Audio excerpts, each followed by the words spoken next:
नमस्कार, मैं डॉक्टर रजनीश कुमार आप सभी का एक बार फिर से हार्दिक स्वागत करता हूं।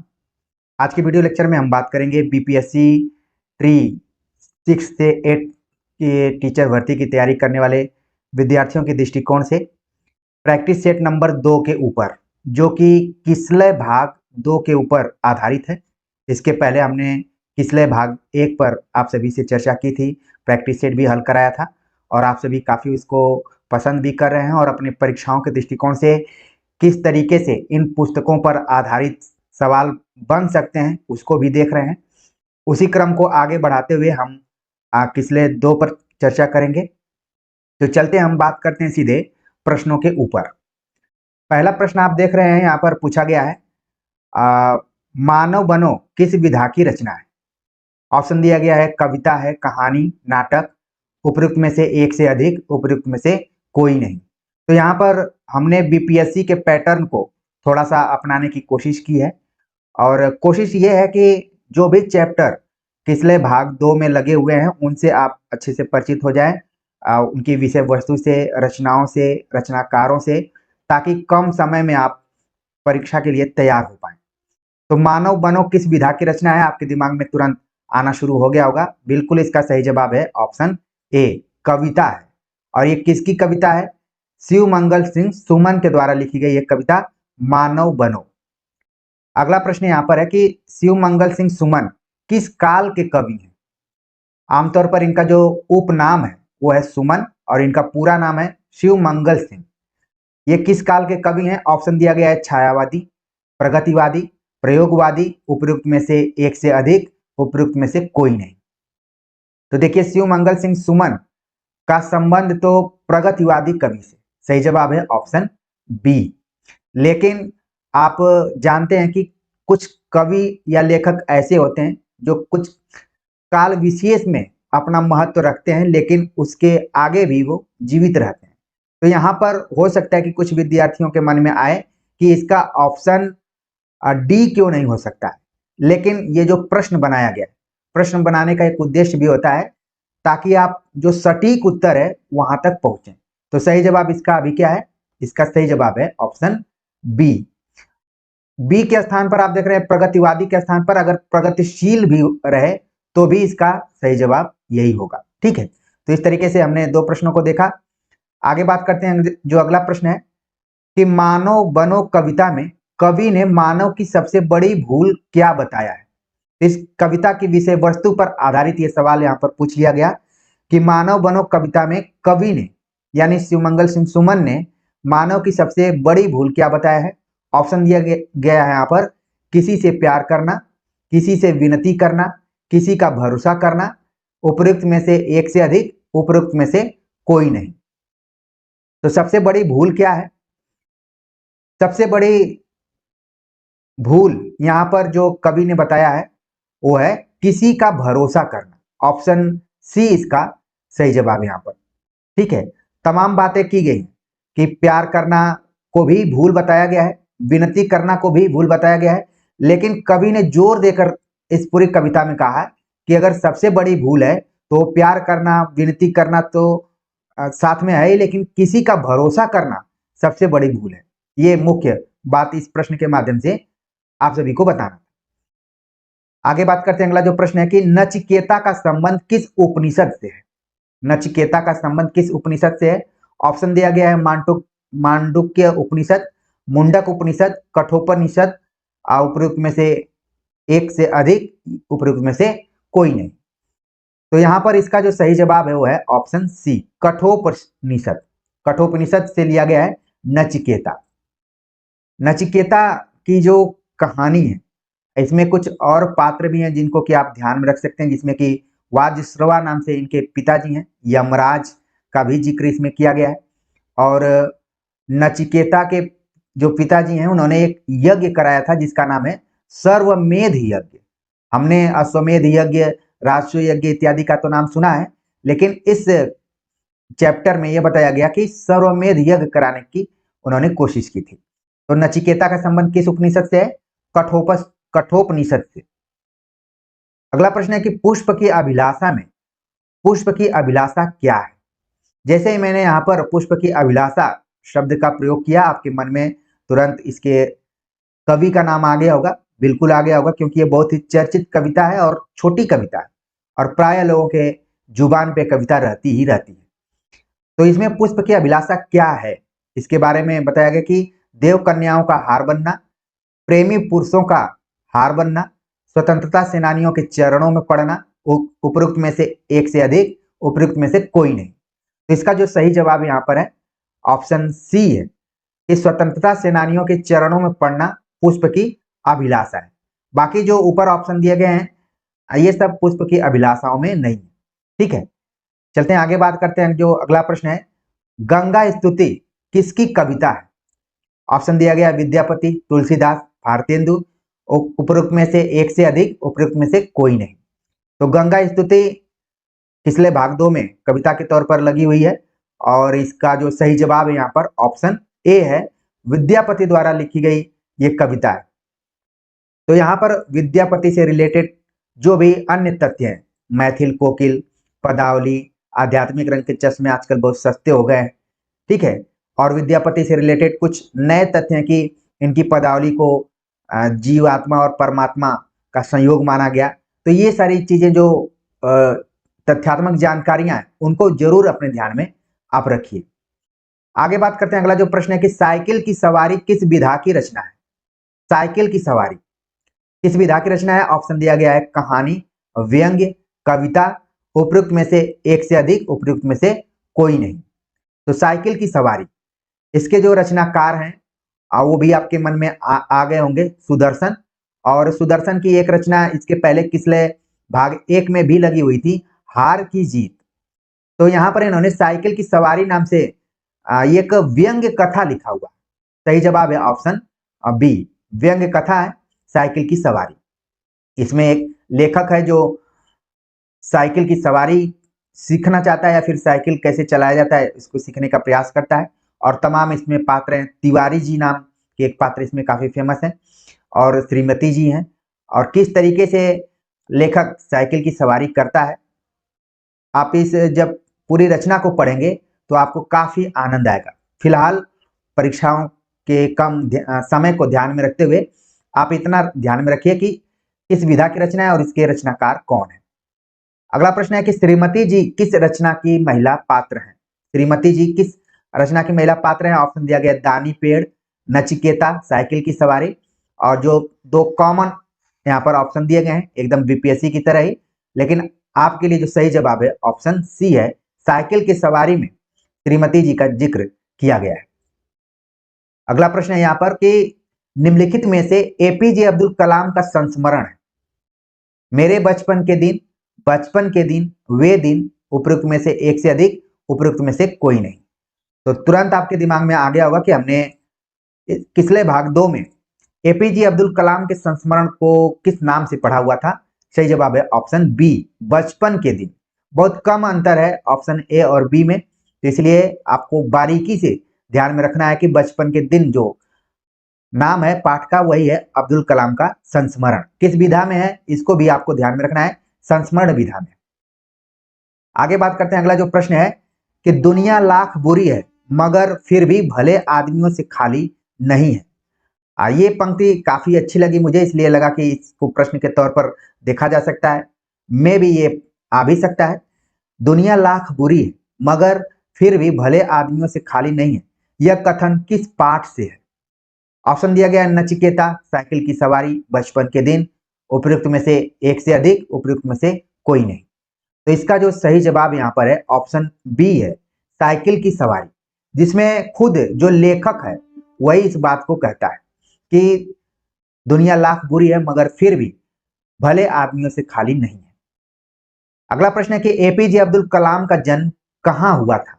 एपीजे अब्दुल कलाम का जन्म कहाँ हुआ? ऑप्शन दिया गया बिहार में, उड़ीसा में, तमिलनाडु में, तेलंगाना में, उपयुक्त में से कोई नहीं। तो एपीजे अब्दुल कलाम को भला कौन नहीं जानता है? सही जवाब है इसका ऑप्शन सी, तमिलनाडु में इनका जन्म हुआ था। अगला प्रश्न है, कलाम के बचपन में कितने पक्के मित्र थे? जब आप बचपन के दिन संस्मरण को पढ़ेंगे तो उसमें स्पष्ट रूप से लिखा हुआ है कि कलाम के बचपन में कितने मित्र थे, वो भी पक्के मित्र कितने थे। ऑप्शन दिया गया है 2, 3, 4, 5 या फिर उपरोक्त में से कोई नहीं। तो सही जवाब इसका है कि कलाम के बचपन के 3 मित्र थे। उन मित्रों का जिक्र आगे के प्रश्न में है, आप उसको अच्छे से समझ पाएंगे। कलाम के मित्रों में शामिल नहीं है। जिन 3 मित्रों की चर्चा की गई है उसमें कौन ऐसा मित्र है जो कि इस प्रश्न में जो विकल्प दिया गया उसमें शामिल नहीं है। ऑप्शन दिया गया रामानंद शास्त्री, अरविंदन, शिव प्रकाशन, रामेश्वरम, उपरोक्त में से कोई नहीं। तो आप देख रहे हैं कि जो रामेश्वरम है वो कलाम के मित्रों में शामिल नहीं है। रामेश्वरम बल्कि स्थान का नाम है जहां इनका जन्म हुआ था। बाकी जो ऊपर के आप देख रहे हैं कि 3 नाम दिए गए, ये तीनों नाम कलाम के मित्रों के रूप में शामिल। तो सही जवाब क्या हो गया इसका? अभी फिलहाल इसका सही जवाब है रामेश्वरम। ठीक है, और मेरी कोशिश थी कि इस प्रश्न के माध्यम से कलाम के मित्रों से आपका परिचय करा दिया जाए। तो उम्मीद है कि परिचय हो गया होगा। रामानंद शास्त्री, अरविंदन, शिव प्रकाशन, इनके 3 पक्के मित्र थे। और न जाने आप सभी जो लोग यहाँ पर जुड़े हुए हैं उनके कितने पक्के मित्र हैं जो कि उनके हर मौके पर काम आते हैं। आप जरूर एक क्षण उनको याद कीजिए। चलते हैं आगे, बात करते हैं। अगला जो प्रश्न है कि वर्षा बहार के रचनाकार हैं। वर्षा बहार के रचनाकार हैं। ऑप्शन दिया गया भारतेंदु, श्रीधर पाठक, मुकुरधर पांडे, उपयुक्त में से एक से अधिक, उपयुक्त में से कोई नहीं।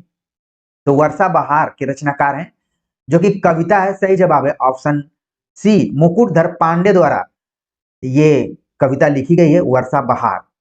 मुकुटधर पांडे एक खास वाद के शब्द प्रयोग के तौर पर जाने जाते हैं कि सबसे पहले इन्होंने उस वाद का प्रयोग किया था।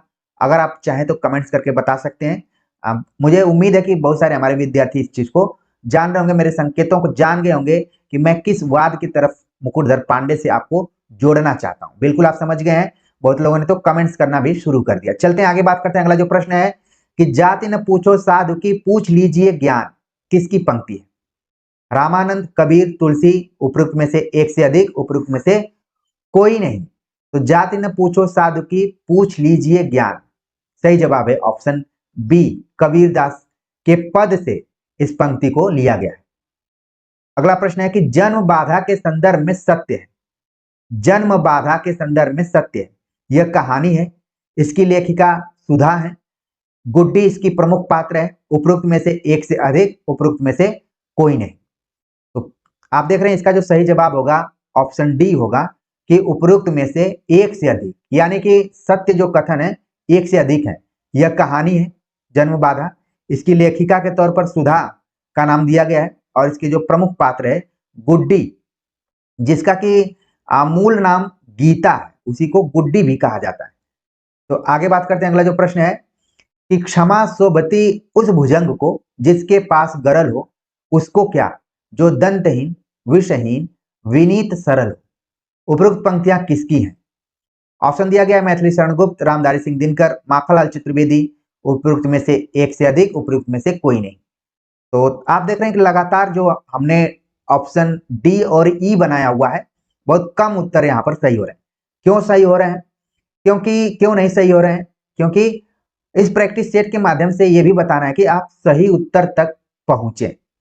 तो भले हमने पैटर्न उस तरीके से दिया है, लेकिन हमारी कोशिश है कि पूरी किताब को आप इन प्रश्नों के माध्यम से पढ़ जाए।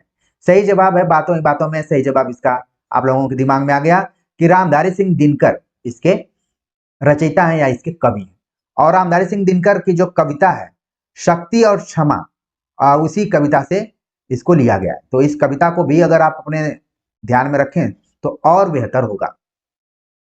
अगला प्रश्न है कि हिमशुक किस विधा की रचना है? हिमशुक किस विधा की रचना है? ऑप्शन दिया गया है कहानी है, कविता, निबंध, उपयुक्त में से एक से अधिक, उपयुक्त में से कोई नहीं। तो इसका जो सही जवाब है यहाँ पर कि हिमशुक जो है वो कहानी है और इसके जो कहानीकार हैं उनका नाम है शंकर। शंकर नाम के कहानीकार हैं। हिमशुक उन्होंने कहानी लिखी हुई। अगला प्रश्न है जो कि आप एनसीईआरटी केबीएस के दौरान भी इसको पढ़े होंगे और यहाँ एससीईआरटी में भी आपको पढ़ने को मिल रहा है। ऐसे ऐसे किस विधा की रचना है? ऑप्शन दिया गया कहानी, कविता, एकांकी, उपयुक्त में से कोई नहीं, उपयुक्त में से एक से अधिक। तो ऐसे ऐसे किस विधा की रचना है? सही जवाब है ऑप्शन सी, एकांकी। और ये किसकी एकांकी है? विष्णु प्रभाकर द्वारा लिखी गई ये एकांकी है।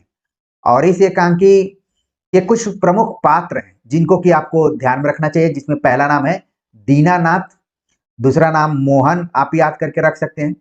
तीसरा नाम इसमें है वैद्य जी।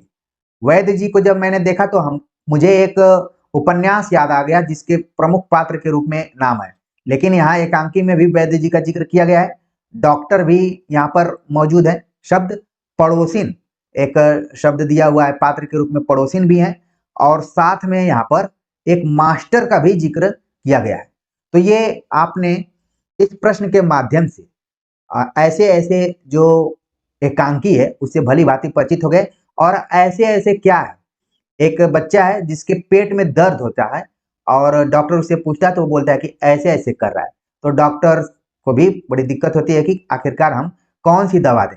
जब मैं केवीएस एनसीईआरटी की तैयारी करा रहा था तो विस्तार से बताया हुआ था और उस समय भी था, लेकिन अभी समय को देखते हुए हम केवल इतना ही बातों को बताकर आगे बढ़ते हैं। चलते हैं, बात करते हैं। अगला जो प्रश्न है, कविता में बूढ़ी पृथ्वी का दुख क्या है? बूढ़ी पृथ्वी का दुख नाम से एक कविता आपके इस पुस्तक में लगी हुई है, जिसकी कवित्री है निर्मला पुतुल। निर्मला पुतुल हिंदी साहित्य में एक बड़ा नाम, अगर आप देखें कवयित्री के रूप में, तो उन्हीं की कविता है बूढ़ी पृथ्वी का दुख। तो इसमें क्या है, क्या उसका दुख है बूढ़ी पृथ्वी का? कि लोग पेड़ काट रहे हैं, नदियों को प्रदूषित कर रहे हैं, पहाड़ों को तोड़ने के लिए विस्फोटकों का प्रयोग कर रहे हैं, उपयुक्त में से एक से अधिक, उपयुक्त में से कोई नहीं। तो विकल्पों को देखने के बाद बिना पढ़े भी इसका सही जवाब आप बता सकते हैं कि ऑप्शन डी इसका सही जवाब है कि लोग पेड़ काट रहे हैं, ये भी सही है, नदियों को प्रदूषित कर रहे हैं और पहाड़ों को तोड़ने के लिए विस्फोटकों का प्रयोग कर रहे हैं। ये तीनों ऑप्शन क्या है, सही है। सही जवाब हो गया ऑप्शन डी।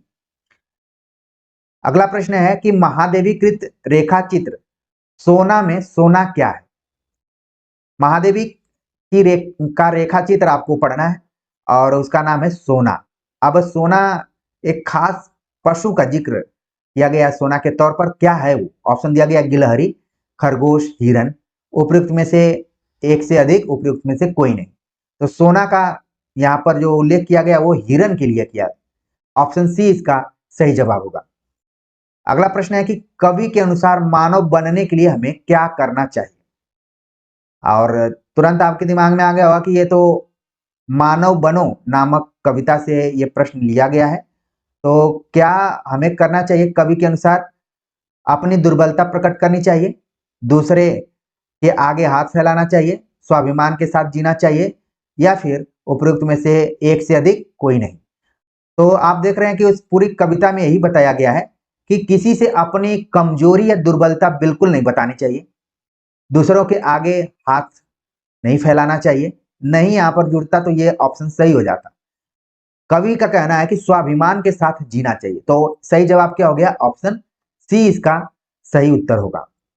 तो इस तरीके से हमने पिछले भाग 2 में 22 प्रश्नों के माध्यम से जो मेन प्रश्न थे उन पर चर्चा कर ली। न जाने क्यों जिस कॉन्फिडेंस के साथ मैं एनसीईआरटी केबीएस की तैयारी करा रहा था और पूरे प्रश्न पे प्रश्न बना रहा था, नोट्स बना रहा था, अब मुझे एससीईआरटी पर उतना भरोसा नहीं हो रहा है कि यहाँ से सवाल पूछा जाएगा कि नहीं पूछा जाएगा। भले नाम दिया गया है, लेकिन जिस हिसाब से मैंने 9वीं और 10वीं और 11वीं 12वीं का क्वेश्चन पेपर देखा है, तो मुझे ऐसा लग रहा है, बार बार मुझे ऐसा लग रहा है कि हिंदी साहित्य का इतिहास और व्याकरण भी आपको बहुत ही मजबूती के साथ पढ़ना चाहिए।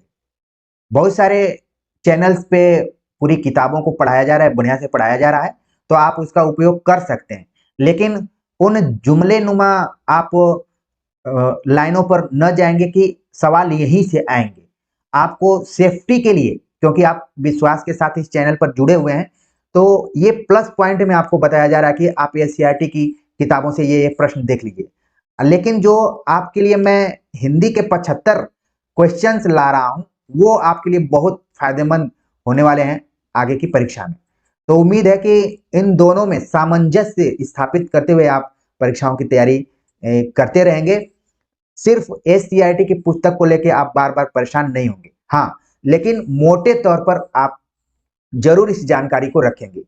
मुझे इसलिए कहना पड़ रहा है क्योंकि केबीएस ने बड़े ईमानदारी के साथ सिलेबस डिस्क्राइब कर दिया था कि क्या क्या पढ़ना है और कौन कौन से चैप्टर हैं, लेकिन बीपीएससी ने जितनी तीव्रता से इस पूरे वैकेंसी को कंप्लीट करने की कोशिश कर रही है, कहीं भी स्पष्ट रूप से नहीं बताया गया कि क्या पूछा जाएगा। तो हमें सेफ्टी रास्ता अपनाते हुए दोनों चीजों पे फोकस करना है। तो उम्मीद है कि मेरी बातों को आप अच्छे से समझ पा रहे होंगे, उसी हिसाब से आप तैयारी करेंगे। ठीक है, तो मिलते हैं आगे के प्रैक्टिस सेट और इस तरीके के प्रश्नों के साथ। तब तक के लिए नमस्कार।